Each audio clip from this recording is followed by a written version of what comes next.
गणपती बाप्पा मोरया. आज बघूया उकडीचे मोदक. 1 कप तांदळाची पिठी, 1 कप पाणी, 2 चमचे तेल, चिमूटभर मीठ एवढंच साहित्य लागतं.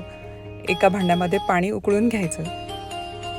त्यामध्ये थोडंसं मीठ, 2 चमचे तेल किंवा तूपही टाकू शकता.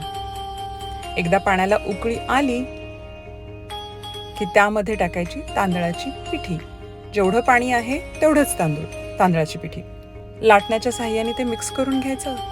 गॅस पूर्ण बंद आहे बरं का. इथं अमेरिकेमध्ये इलेक्ट्रिक स्टोव्ह असतो म्हणून मी ते खाली पण काढून ठेवलेलं आहे. म्हणजे हीट अगदीच गरज नाही आहे. 10 मिनिटासाठी झाकून ठेवायचं.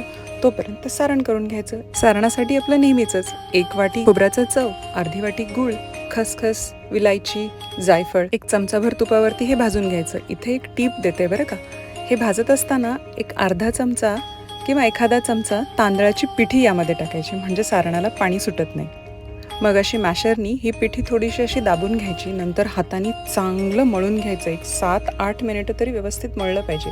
बघा, मळल्यानंतर हाताला जराही हे चिटकत नाही आहे. व्यवस्थित मळून घेतलं की ग्लुटेन फॉर्म होतं आणि त्याच्यामुळे पारी अशी लवचिक होते. तुम्ही बघू शकता किती पातळ पारी आहे, तरीसुद्धा अगदी लवचिक आहे. बिलकुल कडा कापलेल्या नाही आहेत. मग मस्त पाकळ्या पाडायच्या आणि मोदक वळून घ्यायचा. भरपूर सारण भरायचं त्याच्यामध्ये. छान पाकळ्या पाडताना तुम्ही तुमच्या आवडीच्या नंबरच्या पाकळ्या पाडू शकता.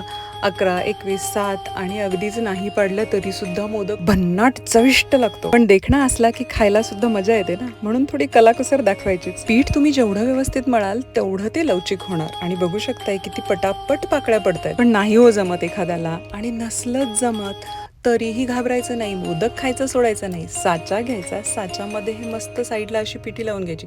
साच्याला अगोदर तूप लावायचं बरं का. आणि त्यामध्ये छान असं भरपूर सारण भरून घ्यायचं.